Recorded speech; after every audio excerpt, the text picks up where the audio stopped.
bisa jadi untuk worldwide tapi nggak akan ke sana gitu lah. Ya minimal Indonesia dulu atau minimal daerah kita sendiri gitu ya, Lampung atau ya yang dekat-dekat aja dulu gitu.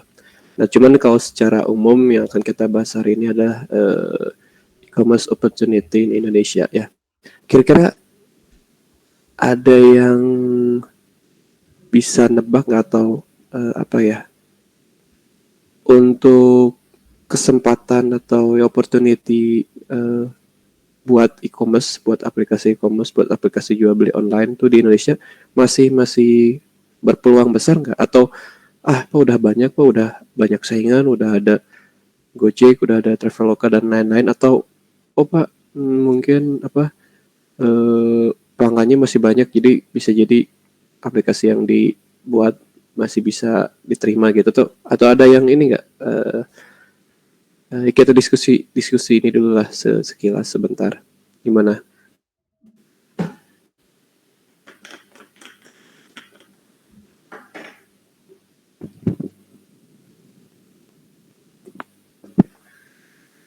Kira-kira kalau ada yang perusahaan atau kelompok atau kalian lah buat aplikasi jual beli online di Lampung, kira-kira bakal laku nggak? Itu dulu deh pertanyaannya. Ya, yang jangan laku lah, minimal ada yang make nggak kira-kira? Atau sama sekali nggak ada? Atau gimana? Yuk, ada yang mau jawab? Ada yang mau berkomentar?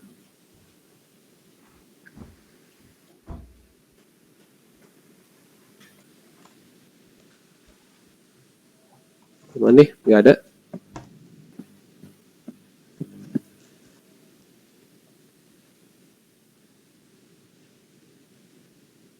Kira-kira aja. Ataupun di Unila gitu, misalkan yang ruang lingkupnya di Unila. Misalkan lihat kalian, teman-teman kalian, teman-teman angkatan, teman-teman kelas, atau teman-teman jurusan masih banyak yang apa ya, jual belinya konvensional atau udah kebanyakan pakai online gitu, atau pakai online tapi untuk beberapa produk atau beberapa jasa masih masih kurang gitu, masih kurang ada di marketplace lain gitu. Jadi ini ada kesempatan nih ke sini gitu, ada opportunity nih ke orang-orang ini untuk produk-produk tertentu, untuk jasa-jasa tertentu gitu. Gimana? Kan kemarin kita udah bahas terkait sektor ya. Sektor tuh ya ada yang fashion dan lain-lain. Nah, kalau fashion kan bisa dibilang apa ya? Ya salah satu tertinggi eh, apa namanya, sektor tertinggi di Indonesia gitu, dan memang tiap orang itu selalu update gitu ya. Apalagi anak muda gitu berkaitan dengan fashion. Nah, tapi apakah kesempatan itu sampai saat ini dan mungkin kedepannya akan tetap bertahan seperti itu gitu, artinya si apa namanya misalkan kita buat atau ada orang buat aplikasi yang berkaitan dengan jual beli online terkait fashion gitu, masih masih laku atau masih ada yang beli gitu atau gimana? Masih nggak sih ada opportunity gitu?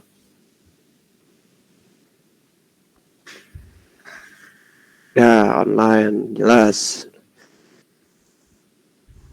Ya bisa dibilang masih lah ya, karena kan satu ya kita eh, berkaitan dengan internet khususnya di kota-kota kan sudah, maksudnya semua orang online gitu, dan tiap orang juga ingin kemudahan gitu ya. Jadi eh, jarang sekarang yang mau jual beli atau apa ya, beli sesuatu yang susah-susah gitu. Misalkan saya mau beli apa, yang mau beli sebut kaset gitu, saya harus jauh-jauh ke Jakarta, terus ke Bandung, kan bisa online gitu, bisa kirim. Jadi udah ada, jadi kesempatan-kesempatan itu masih ada gitu. Apalagi kalau misalkan barang sama jasanya tuh masih yang dibilang segmented, atau yang apa ya, yang tiap, maksudnya masih ada pasarnya tapi yang jualnya tuh lewat e-commerce itu masih dikit gitu. Ini masih ada kesempatan. Cuma kan kita harus harus tahu dulu datanya, kita harus analisis dulu benar nggak kesempatannya tuh ada dan di mana kalaupun ada gitu ya. Itu nanti berkaitan juga dengan proposal kalian.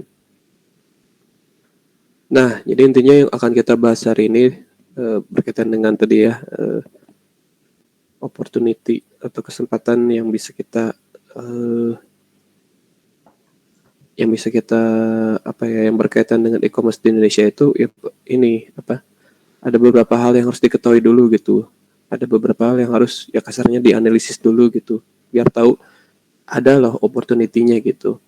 Ya misalkan berkaitan dengan perkembangan si pasarnya, ya market growth-nya, terus landscape-nya atau aplikasi-aplikasi yang udah ada tuh sekarang tuh apa aja sih gitu. Terus faktor kuncinya ya misalkan untuk mendapatkan pelanggan tuh bagaimana sih gitu. Ya tantangannya juga ada dan lain-lain lah kita bahas. Intinya eh, semakin kita banyak tahu informasi yang ada di Indonesia berkaitan dengan e-commerce dan semakin banyak kita tahu datanya juga, ya bisa kita mulai isi-isi yang kosong gitu, isi-isi yang masih minim, isi-isi yang masih eh, ada peluangnya gitu. Ya, lanjut. Nah, ini berkaitan dengan apa ya, pertumbuhan e-commerce di tiap negara dulu ya. Ini saya ambil data dari internet juga. Ini ada linknya di bawah. Itu untuk tahun 2020. Ya, saya ambilnya 2 tahun ke belakang.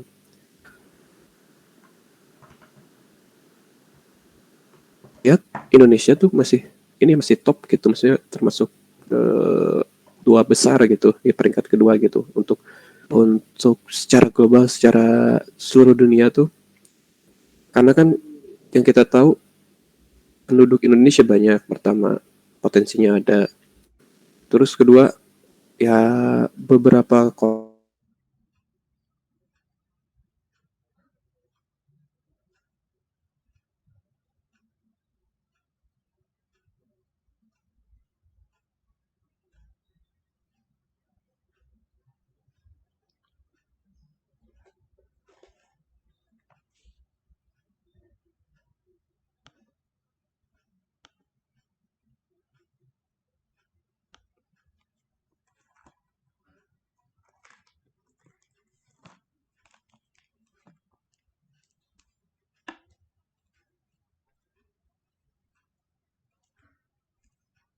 kosnya tuh udah mulai naik juga gitu ya.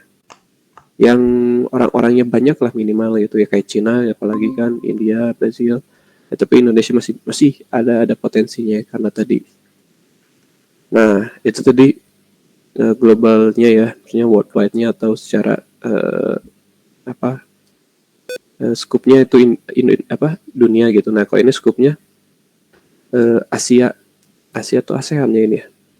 Oh, ASEAN, sorry. Nah, Asia Tenggara ini tuh ya.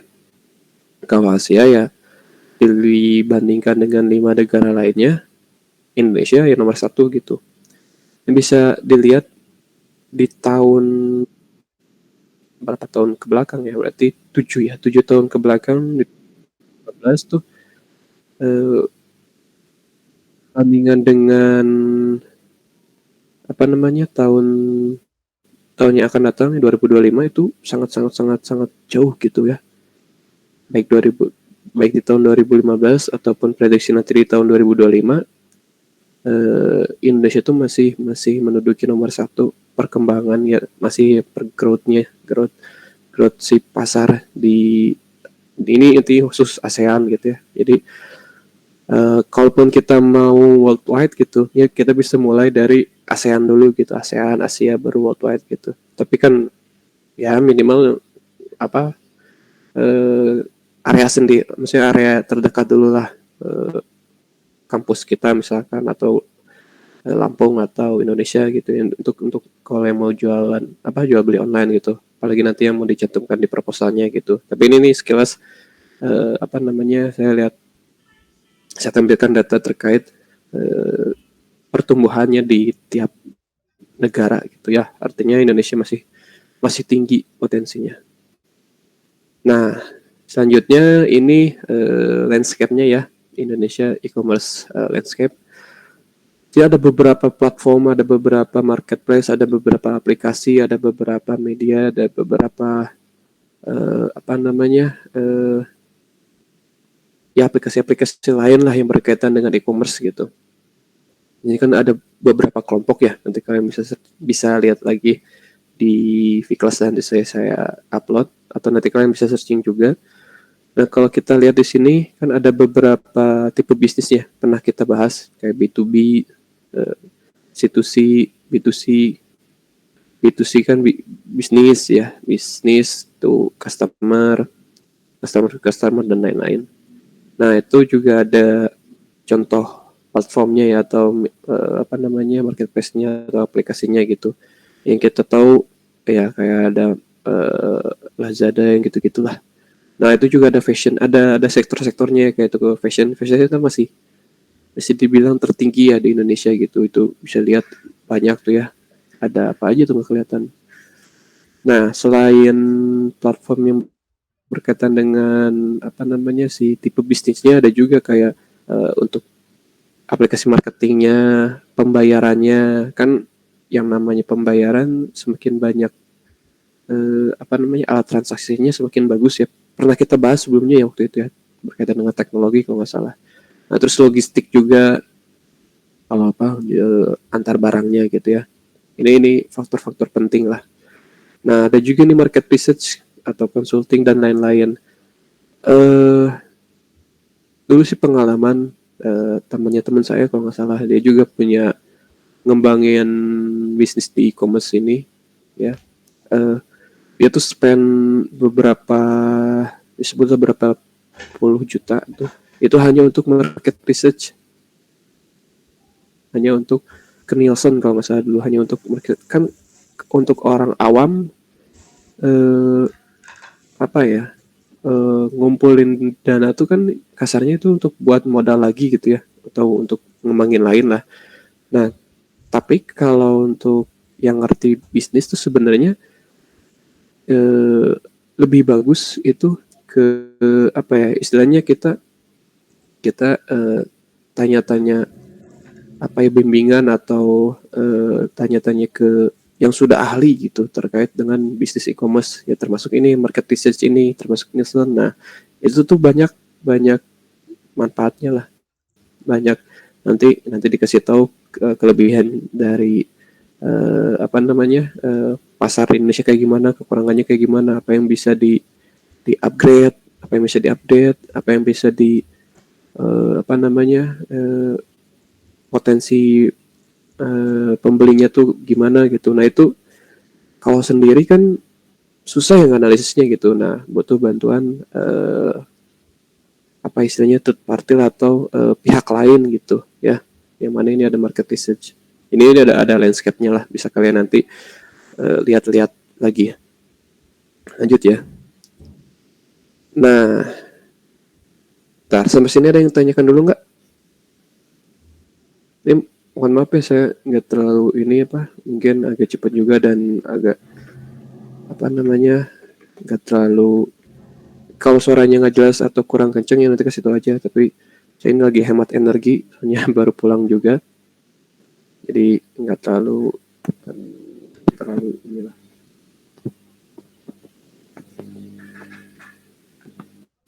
Nah, selanjutnya yang akan kita bahas berkaitan dengan faktor-faktor yang membuat si e-commerce itu atau si marketplace atau aplikasi jual beli itu bisa dilirik ya. Kalian berkaitan dengan potensi atau opportunity ya. Nah, di sini ada datanya. Di sini sebutlah faktor kuncinya apa aja gitu ya untuk membuat si e-commerce, aplikasi e-commerce itu dilirik gitu. Di sini yang paling tinggi itu ya program promosinya. Ada yang tahu program promosi apa? Promotional program, contohnya? Ada yang tahu nggak? Dari tadi diam kalian Saya coba tunjuk deh. Dani Rizky. Halo, ada Dani Rizky?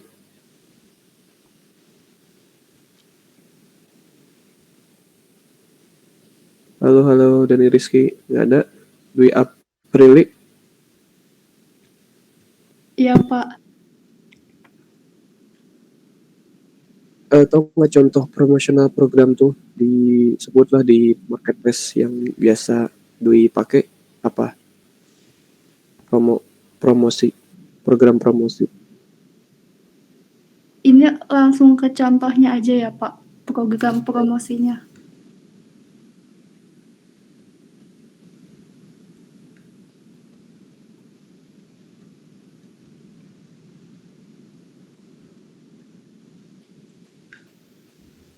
Gimana, tahu nggak? Suka ada loh iklannya, suka misalkan yang marketplace terkenal, misalkan pakai apa marketplace-nya, Shopee, Tokped atau apa? Pakai Tokped Pak. Oh, itu jadi program promosinya tuh bisa lewat iklan ataupun lewat kayak kode promo gitu Pak. Atau bisa lewat affiliate program juga. Ya itu kan ya bisa lah. Oke, thank you Dwi. Ada lagi mau nambahin yang contoh bener-bener contoh program promosi gitu. Sebenarnya tiap bulan kayaknya ada deh di tiap marketplace. Biasanya pakai apa, tanggal cantik promosinya tuh. Diskon Pak. Ya gimana Deki, diskon apa? Biasanya kalau kayak tanggal 11, 22, 3 gitu Pak. Itu diskonnya gede-gedean Pak. Itu kan program promosi ya. Nah itu tuh. Thank you Deki. Thank you. Nah itu kan termasuk program promosi ya, dan tiap bulan bahkan tiap bulan ada gitu ya di tiap marketplace. Nah itu kenapa tiap bulan ada, kan artinya setiap marketplace tuh tahu bahwa program promosi itu penting dan narik banyak pengunjung gitu. Ya meskipun kadang promosinya nggak terlalu gede lah, atau cukup gratis ongkir atau apa gitu. Setiap setiap marketplace tuh berlomba-lomba lah untuk gimana caranya banyakin promosi lah, ngebakar uang lah istilahnya gitu. Cuman kan masukannya atau feedbacknya kan jadi banyak pengunjung ya, jadi banyak transaksi, jadi banyak apa sih namanya ya, aktivitas di tiap marketplace-nya itu gitu. Dan ya berdasarkan data ini, faktor atau ya kunci utama yang tertinggi itu faktornya ya program promosi ya. Ya diatur sedemikian rupa lah program promosinya, yang marketingnya gimana, atau masarinya gimana ke orang-orang, sehingga orang-orang tuh tertarik gitu dengan promosi-promosi yang adanya gitu ya. Nanti bisa dipikirin juga promosinya, nggak harus yang diskon gede-gedean, nggak harus yang apa gitu, tapi yang bisa orang ingat gitu ya. Tadi kayak tanggal cantik kan, 1/1 atau sekarang bulan apa sih, 10/11 misalkan, nanti bentar lagi bulan 11/11 apa gitu, dengan iklan yang aneh-aneh gitu kan, itu orang langsung gitu ya. Itu salah satunya. Oke, thank you ya. Terus saya catat dulu.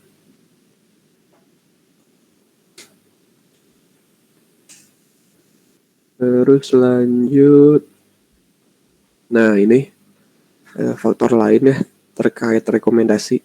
Ini rekomendasi orang-orang ya, bukan rekomendasi sistem. Artinya kan kalau kita atau yang pernah kita bahas tuh ada yang namanya afiliator, ada yang namanya influencer gitu, atau marketing lah, tipe-tipe marketing. Nah salah satu tipe marketing yang paling tinggi ternyata itu, atau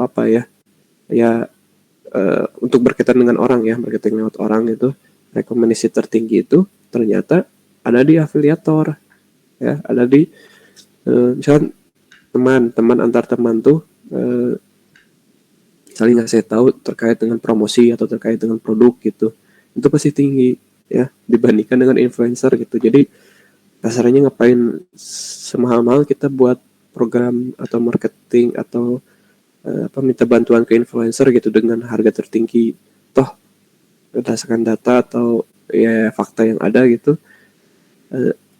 cukup dengan afiliator rekomendasi atau produk-produk atau orang-orang tuh banyak juga yang berkunjung gitu ya. Contoh tadi teman, keluarga ya, banyak lah contohnya. Ya minimal ada fitur sediakan fitur khusus untuk ya afiliator tadi gitu. Karena kan berdasarkan ini juga apa namanya orang-orang tuh bisa jadi catch up gitu, maksudnya perhatian ke produk-produk yang ada di marketplace. Lanjut, masih terkait dengan faktor-faktor atau kunci utama ini terkait kategori. Kategori udah dibahas ya, kategori atau sektor gitu. Masih banyak orang-orang yang suka belanja yang berkaitan dengan fashion, beauty, dan apalah. Billion tuh berapa ya kalau dirupiahin tuh? Berapa juta mungkin sekitar lah ya. Ya masih banyak lah. Itu pertama, fashion. Kedua, elektronik. Elektronik mungkin sedikit ya, tapi kan biasanya elektronik harganya mahal-mahal gitu ya. Jadi ini berdasarkan apa ya? Dilihat dari harga yang dibeli gitu kan. Kalau pakaian mah kasarnya ya standar lah ya. Tapi banyak artinya kuantitas tuh dan kualitas tuh banyak. Maksudnya gimana ya? Dibandingkan dengan elektronik tuh sebutlah laptop atau kamera atau apa, harganya kan jutaan gitu. Nah itu beda kalau sebut kalau misalkan fashion mah dengan harga sejuta tuh dapat 5 baju gitu misal kasarnya gitu. Kalau elektronik 1 gitu. Jadi kalau berkaitan dengan apa namanya konsumsi atau apa yang uang yang dihabiskannya gitu, ini elektronik termasuk yang tinggi juga gitu ya karena harganya tadi. Ini masih berdasarkan dengan spend by money ya untuk tiap kategori. Terus ada food. Nah kalau food ini sama kayak fashion ya, artinya bukan hanya dilihat dari uangnya aja tapi jumlahnya juga. Fashion banyak fashion orang-orang ya kebutuhan primer lah ya, pasti banyak dibeli juga. Furnitur sama juga sama kayak elektronik sih. Kalau furnitur barangnya mahal gitu. Toys, hobi dan lain-lain banyak juga. Travel ya kebutuhan juga, digital musik dan lain-lain. Ini tahun berapa ini? 2019 ini. Kalau sekarang mungkin udah update lagi, nanti kalian searching lagi aja. Nah ini berkaitan dengan sisi apa ya, teknologinya mungkin ya, aktivitas di dalam aplikasinya. Nah kan udah dibahas juga ya kalau nggak salah terkait dengan teknologinya ya atau apanya gitu, lupa. Di yang namanya aplikasi e-commerce tuh atau aplikasi jual beli online tuh ada yang namanya kan searching produk atau searching apa gitu, terus buka produknya, terus belanja, terus buat apa namanya ya, buat check out ya, apa ya namanya tuh, check out dan lain-lain gitu. Nah itu ada datanya gitu, maksudnya ada ternyata untuk aktivitas yang banyak dilakukan oleh orang-orang di aplikasi e-commerce tuh ya mencari produk gitu. Semakin mudah mencari produk, semakin kesempatan produk itu dibeli itu semakin besar gitu ya. Jadi kalau nggak ada fitur cari produk tuh ya kebayang lah orang-orang tuh yang malas juga kesananya itu. Jadi ketika aplikasinya enak dipakai, aplikasinya gampang cari produk, aplikasinya apa ya, produk yang kita harapkan atau yang kita inginkan tuh ada ya, makin banyak kesempatan orang-orang tuh bertahan atau istilahnya tuh retain tuh ya, tetap bertahan. Jadi lagi dan lagi gitu ya pakai aplikasi itu tuh ya, beli lagi di aplikasi itu gitu ya. Itu penting untuk apa yang buka apa namanya marketplace atau pebisnis yang di online.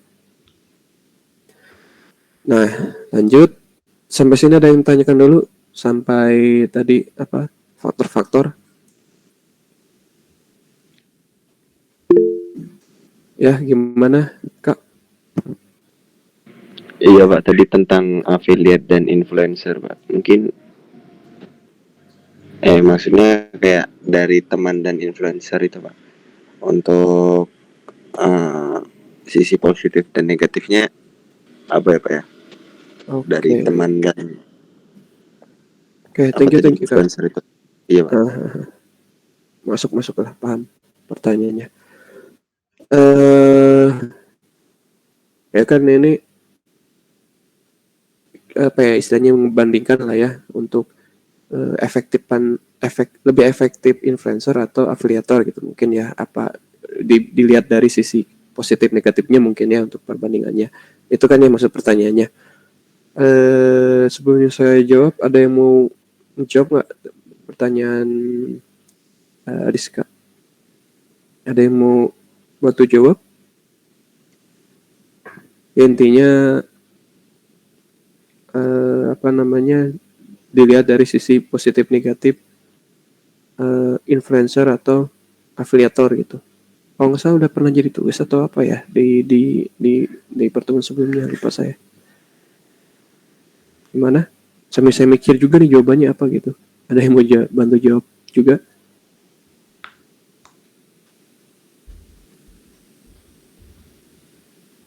Oke. Ini pemahaman saya aja ya. Kalau nggak salah juga udah pernah saya bahas atau masukkan di pertemuan sebelumnya, nanti bisa cari lagi aja atau buka-buka lagi slide sebelumnya. Kalau nggak salah afiliator itu kelebihannya ya, untuk kelebihannya tuh murah dibandingkan sama influencer.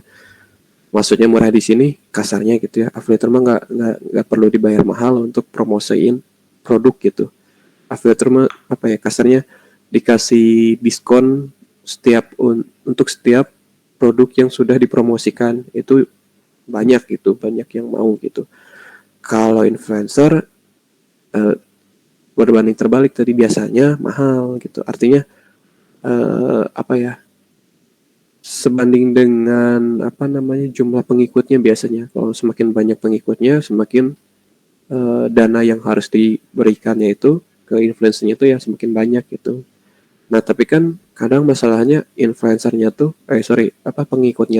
pengikut dari influencernya tuh kadang nggak semuanya aktif ya, atau ada mungkin si pengikutnya ada yang pakai bot atau apa gitu, artinya nggak belum tentu aktif gitu. Nah tapi kan kalau si afiliator mah benar-benar mempromosikannya tuh ke orang yang kenal gitu, ke orang yang terdekat gitu, walaupun sedikit tapi efektif gitu ya. Itu mungkin kelebihannya untuk si afiliator. Nah tapi ada negatifnya juga, bukan negatif, kekurangan lah, sebutlah kekurangan ya tadi. Kalau untuk hitungan jumlah gitu, memang si influencer kasarnya bahasanya itu merambah ke banyak orang gitu ya, atau sekali promosi itu bisa ke banyak orang gitu ya. Urusan dilihat nggak dilihatnya mah ya nanti gitu, yang penting banyak orang yang bisa terjangkau gitu ya, menjangkau banyak orang karena kan tadi followernya ya banyak gitu. Kalau afiliator kan satu-satu ke teman dekat, ke keluarga gitu ya, dibandingkan dengan influencer jumlahnya sangat-sangat sedikit gitu. Sebutlah kalau influencer cuma ratusan gitu atau ribuan yang lihat gitu. Nah kalau afiliator ya mungkin puluhan lah paling banyak. Nah tapi kan bingung juga ya, itu kan itu kekurangan gitu, tapi kok efektif gitu. Efektif di sini bisa jadi ya tertinggi gitu untuk rekomendasi tiap produknya ya. Kalau bisa kita lihat sih sebenarnya makin banyak afiliator, makin banyak ya afiliator, orang-orang promosi ke setiap orang atau teman terdekatnya, sama aja sih sebenarnya jumlahnya itu sebanding dengan satu influencer lah. Sebut satu influencer harganya 10 juta gitu, dengan kita spend 100 afiliator dengan harga yang sama gitu, toh jumlahnya sama aja gitu ya ujung-ujungnya. Tapi kan efektifnya, nah kita sekarang bicara efektifnya ternyata lebih banyak afiliator. Itu mungkin yang bisa saya tangkap. Gitu Kak, gimana? Oke, baik Pak. Mungkin izin tadi itu berarti untuk affiliate sama teman itu friends ini sama aja kayak affiliate gitu ya Pak berarti Pak. Iya, ya itu affiliate itu tuh, afiliator. Mungkin menambahkan dikit ya Pak, kalau untuk teman itu kan mungkin yang deket-deket aja kali ya Pak ya, gitu untuk jangkauannya mungkin Pak Iya. tadi. Betul. Ya mau temen mau keluarga kan tetap afiliator gitu ya. Iya, baik Pak. Terima kasih ya Pak atas jawabannya Pak. Ya, thank you juga pertanyaannya. Keren. Ya Pak. Sip, thank you Kak. Ada lagi yang mau ingin ditanyakan?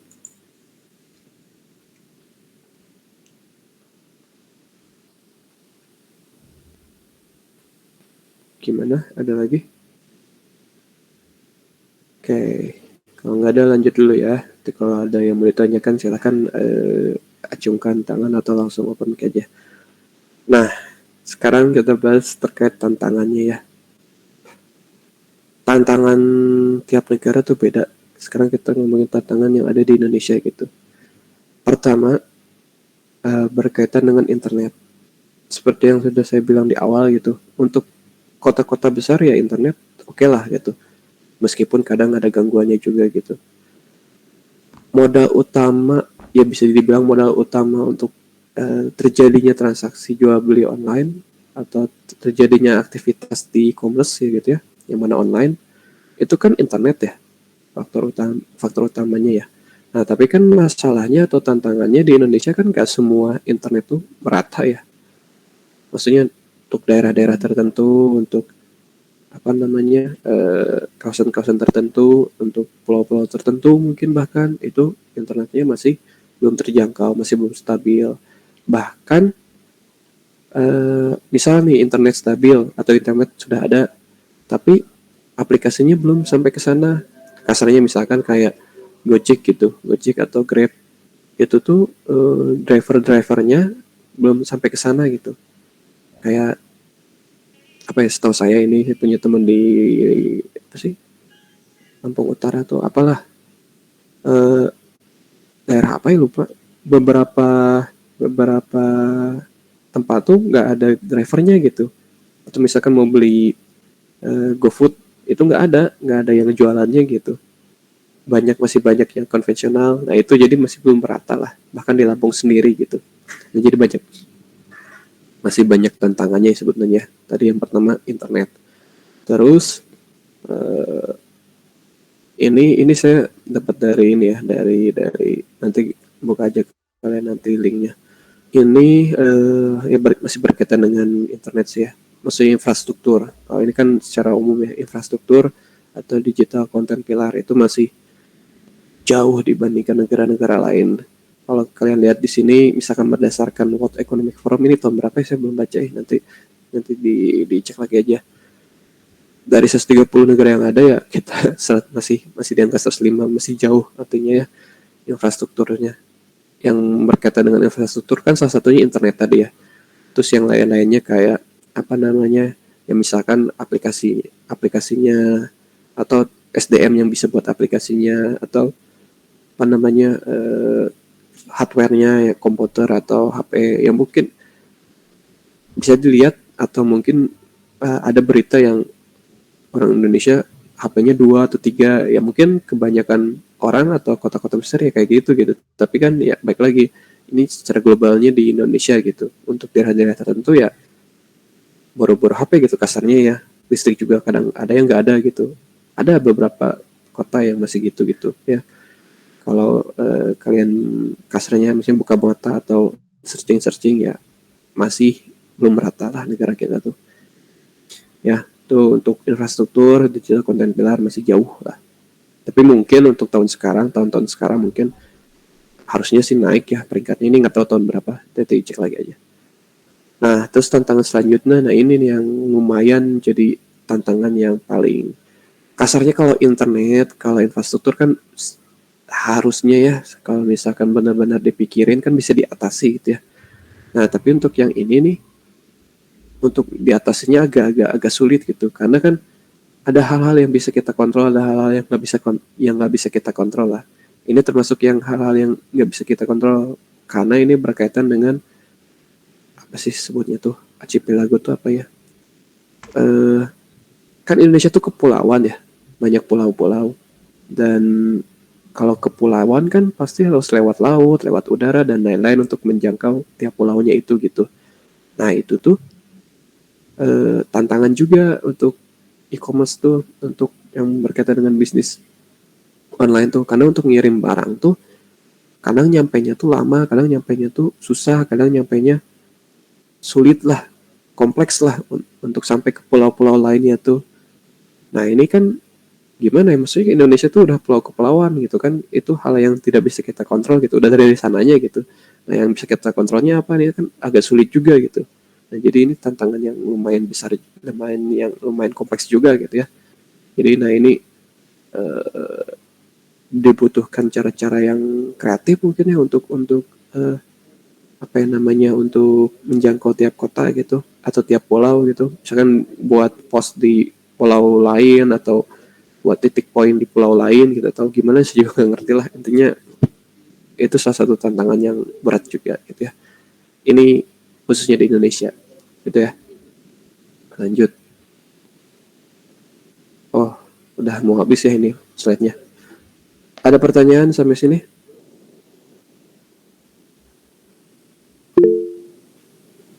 Ya Dwi, gimana Dwi? Izin bertanya Pak, untuk yang tadi kan dijelaskan Pak, kalau misalkan kita tuh untuk menarik pengguna harus melakukan seperti promo besar-besaran gitu Pak dari aplikasinya. Nah, untuk apabila misalkan gini Pak, kita tuh kayak aplikasinya tuh melakukan promo besar-besaran terus gitu Pak, tapi seperti konsumennya tuh tidak melalui target yang diharapkan gitu. Apakah perusahaan itu atau e-commerce itu apabila melakukan promosi besar-besaran terus apa tidak rugi gitu Pak, dan untuk mengembalikan modalnya gitu? Thank you Doi, pertanyaannya bagus, good question. Promosi besar-besaran atau promosi apa ya, modal untuk promosi lah ya, feedback untuk promosi juga, pertanyaan bagus. Karena gini ya, saya lumayan lah ya setahun gitu di salah satu perusahaan e-commerce kuliner namanya ya, yang sektornya di bidang food. Dulu waktu saya kerja tuh memang ya seperti CEO-nya tuh emang apa ya, punya hambatan di promosi gitu. Karena kan bisa dibilang si aplikasinya baru gitu, baru nggak terlalu baru ngerintis juga ya, baru berapa tahun lah. Nah itu emang jadi tantangan juga untuk promosi besar, untuk promosi ya, program promosi, karena kasarnya kalau modal 100% dari modal CEO atau 100% dari modal apa namanya modal uang dari perusahaannya itu sendiri, itu bakal rugi jelas, sangat jelas bakal rugi gitu, karena jarang sangat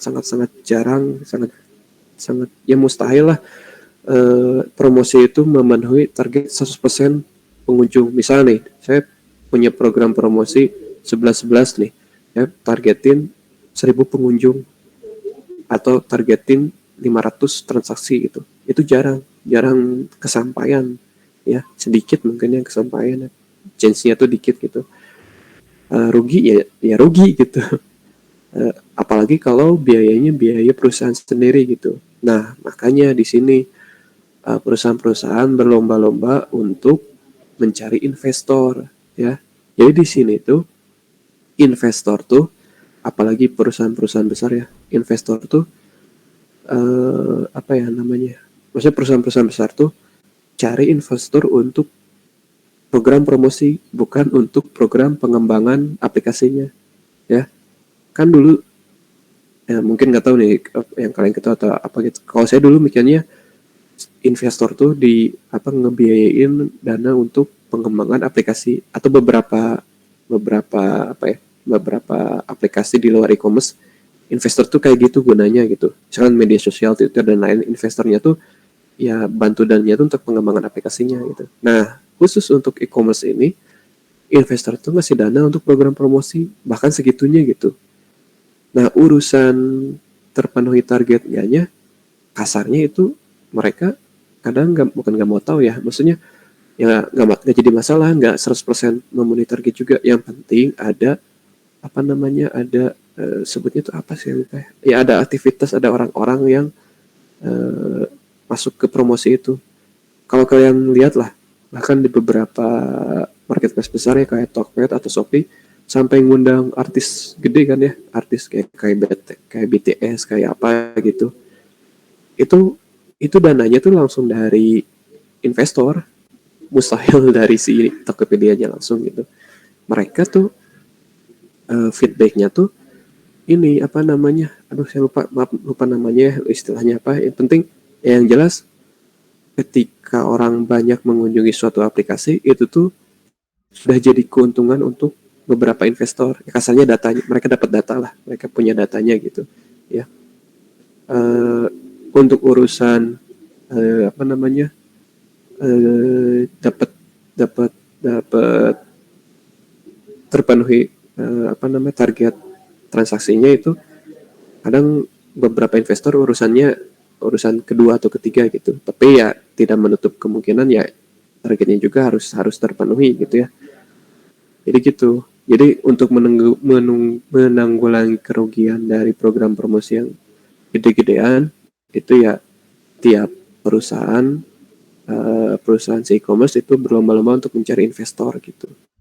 Terus feedbacknya untuk apa ya, keuntungan untuk investornya itu tadi apa namanya, adanya transaksi, adanya pengunjung atau adanya data pengunjung yang masuk ke aplikasi atau yang masuk ke mereka gitu. Setahu saya itu sih. Gitu Dwi. Gimana?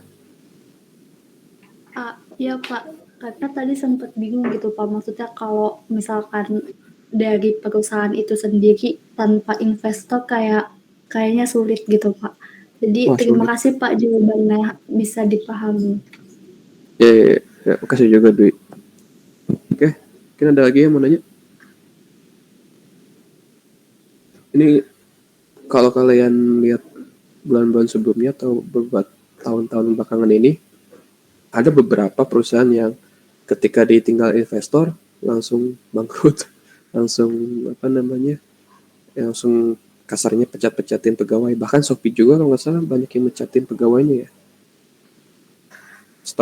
Bahkan perusahaan saya yang lama ada beberapa program yang ditutup juga berkaitan dengan investor ini. Jadi investor tuh apa namanya, faktor sangat-sangat faktor penting lah. Nah makanya untuk menggait investor salah satu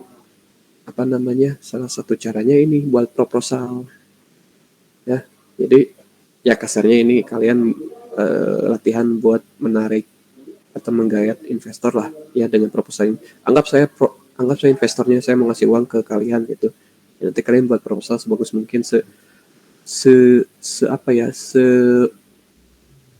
ya nantilah kalian searching gimana cara buat proposal yang baik dan bagus sehingga menarik investor gitu, sehingga investornya tuh mau ngasih dana untuk kalian. Jadi jelas program-programnya kayak gimana, promosinya kayak gimana, barangnya apa yang dijual, potensi bayarnya kayak gimana, dan lain-lain ya. Ada lagi yang tanyakan?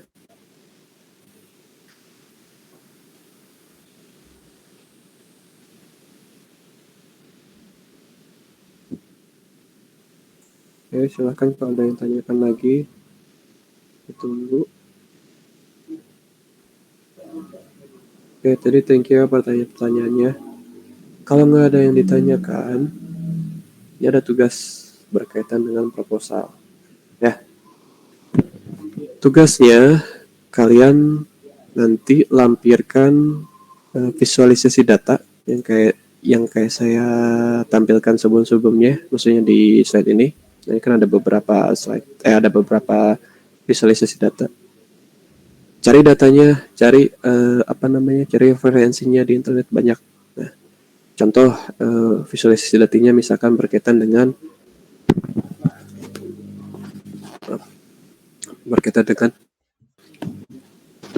tren pasar dari sektor yang kalian pilih. Kayak misalkan kelompoknya siapa ya, kelompoknya Imam gitu kalau nggak salah, sektornya kan fashion. Di fashion tuh trendingnya atau si pasarnya gimana gitu ya, misalkan dibandingkan dengan sektor-sektor lain tuh secara grafik tuh kayak gimana gitu. Atau misalkan dengan apa ya namanya, contoh-contoh aplikasi-aplikasinya tuh tiap-tiap aplikasinya tuh grafiknya kayak gimana. Misalkan penjualannya banyak di aplikasi A, penjualannya banyak di aplikasi B, ya cari referensinya banyak kok nggak salah, ada saya cari beberapa diantaranya ya gampang lah gitu ya. Terus ini contoh misalkan berkaitan dengan tren pasarnya atau penjualannya tadi, growth-nya dan lain-lain. Misal contoh lain juga ada, ini penting sih dulu, kan saya bagian data engineer lah ya, data analisis juga. Ini salah satu visualisasi data yang penting ketika cari bahasanya tuh keterhubungan antara buyer sama seller, pembeli sama penjual. Contoh, bentar ya. Misalkan sektornya di bidang makanan nih. Ada nggak sih yang ngejual-jual makanan di wilayah ini tuh gitu? Nah kalau misalkan ada banyak dan masih belum terjangkau lewat online, tapi bayarnya sebenarnya banyak, nah itu tuh bisa kita masuk ke situ, nanti datanya ada gitu. Misalkan seller-seller yang belum ada di online gitu, itu tuh banyak, dan buyer-buyer yang membutuhkan makanan tuh itu banyak. Nah itu datanya tuh ditampilkan gitu. Ada nggak linknya tuh, link and match-nya tuh ada nggak atau nggak ada gitu. Yaitu salah satu visualisasi data juga yang penting, yang kasarnya bisa menarik perhatian investor. Itu karena saya pernah ya buat yang kayak gitu juga gitu. Atau yang paling gampang ya potensial bayarnya gimana, banyak nggak, misalkan kalian atau jasa kemarin tuh ada yang sektornya tuh jasa transportasi kalau nggak salah. Misalkan di kampus ini tuh masih nggak sih banyak orang yang butuh jasa transportasi, atau banyak yang udah pakai motor sendiri gitu. Atau misalkan masih banyak orang-orang yang butuh transportasi online atau alias nggak punya kendaraan pribadi. Nah itu datanya berapa, diliatin secara visualisasi. Terus atau misalkan mereka udah rata-rata pakai ojek online yang lain tapi harganya berapa, nah itu nanti dibandingkan lewat visualisasi datanya. Itu cari aja. Ini hanya beberapa contoh, di luar ini pun nggak apa-apa gitu. Gimana? Paham? Atau ada yang mau ditanyakan terkait tugasnya? Ini nanti dimasukkan di proposal, tapi ini kalau bisa dikerjakan minggu depan ya. Gini, sambil kalian mikir-mikir atau kira-kira untuk tugas ini nanti untuk ada yang mau ditanyakan. Iya, kelompok kerjanya per kelompok. Kemungkinan saya dua atau satu pertemuan lagi. Enggak ya. Ya kayaknya kemungkinan 2 pertemuan lagi dari saya cukup gitu. Untuk pertemuan-pertemuan selanjutnya nanti kalian yang presentasi. Artinya sebisa mungkin tugas proposal ini jadi ya. Nanti minggu depan saya mungkin bahas lebih detail lagi di proposal itu harus ada apa aja ya, konten-kontennya atau apa aja yang harus dikerjainnya tuh saya jelaskan. Nanti mungkin minggu depannya lagi baru dikumpulkan. Artinya ya jangan ngerjainnya pas deadline gitu ya, dicicil dari sekarang. Kemarin kan udah sektor yang dipilihnya udah dikerjain, terus referensinya udah ada. Nah sekarang datanya kalian cari ya, kalau bisa datanya divisualisasikan. Misalkan ya tadi tren pasar di sektor fashion tuh kayak gimana datanya, atau potensial bayarnya kayak gimana. Nah itu ada di proposal juga. Nah nanti minggu depan saya kasih tahu nih detailnya di proposal tuh harus ada konten apa aja. Atau kalian lihat lagi detail tugas di di mana sih di Viklas saya pernah upload tugasnya gitu. Ya kontennya harus kayak gimana nanti kalian lihat lagi. Ini semuanya dikerjakan secara kelompok dan ya, dicicil tadi jangan sampai deadline ya. Termasuk ini kerjakan kelompok, cari datanya, cari visualisasinya atau buat visualisasinya sendiri bebas. Kumpulkan minggu depan nanti di form. Saya buat formnya di Viklas. Sama lah untuk paling deadline tuh Selasa malam lah ya. Sorry, Minggu malam. Ini kan Senin ya. Berarti Minggu malam ini paling telat dikumpulkannya. Gimana? Ada lagi yang tanyakan?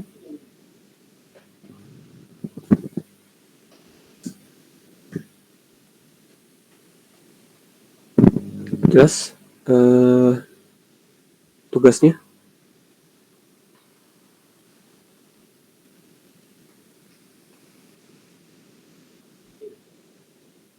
Oke.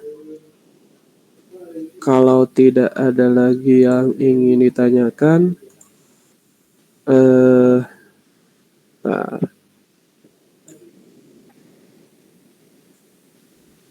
nggak ada yang ditanyakan lagi kan ya? Kalau nggak akan ada lagi yang ditanyakan, sekarang silahkan kalian buka aplikasi Siakat untuk melakukan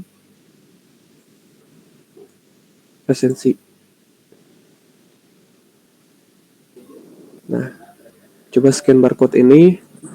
Pak, mohon Ya. izin Pak. Untuk saya belum bisa pakai QR code Pak. QR code Pak, soalnya menggunakan ini Pak. Apa? Windows ini bukan Android Pak. Jadi jadi nggak ada Pak di App Store Pak. Ya, oke. Di yang belum dari bisa. pertemuan kemarin sih Pak, pas Bapak menggunakan QR code untuk teman-teman yang tidak menggunakan Android terkendala Pak, belum bisa absen Pak gitu. Oke. Kalau yang belum bisa kan di Viklas ya. Di Viklas ada ini ya, ada kompresensi juga. Nah, bisa di situ juga apa namanya untuk yang belum bisa ya. Itu di Viklas kan ada attendance ya. Ada presensi untuk semua pertemuan. Nah, silakan presensi juga di situ. Ya, yang bisa di QR code ini ya ini scan gitu. Kalau yang nggak bisa di Viklas. Oke, baik Pak. Terima kasih Pak. Ya. Sebenarnya ujung-ujungnya ya harus tetap di Siakat ini. Tapi ya tadi nggak apa-apa kalau banyak atau ada kendala yang nggak bisa, ya udah di nantinya jadi saya input manual lewat Viklas. Lihat datanya di Viklas gitu maksudnya. Ya, tapi kalau yang bisa scan ya scan aja. Oke, gimana, ada lagi? Kalau nggak ada silakan ya di scan.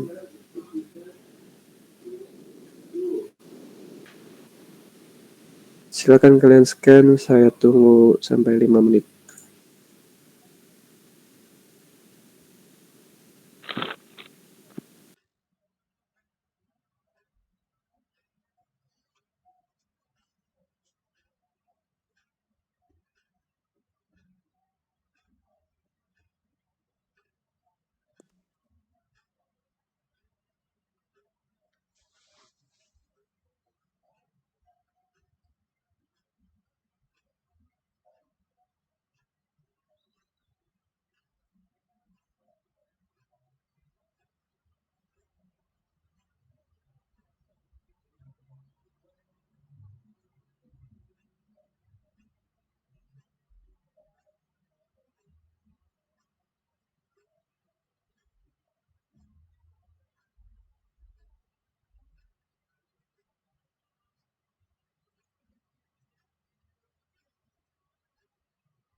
Halo?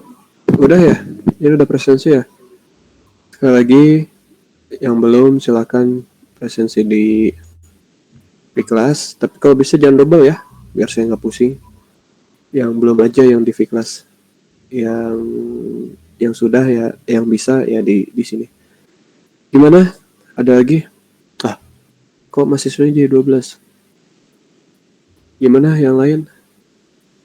Nggak ada nih, nggak ada. Bapak. Semuanya sudah ya? Kalau sudah, saya tutup. Saya cukupkan. Ya, terima kasih atas semuanya. Saya tutup. Assalamualaikum warahmatullahi wabarakatuh. Waalaikumsalam warahmatullahi wabarakatuh. Oke. Terima kasih, Pak. Ya, izin and call ya. Baik, Pak.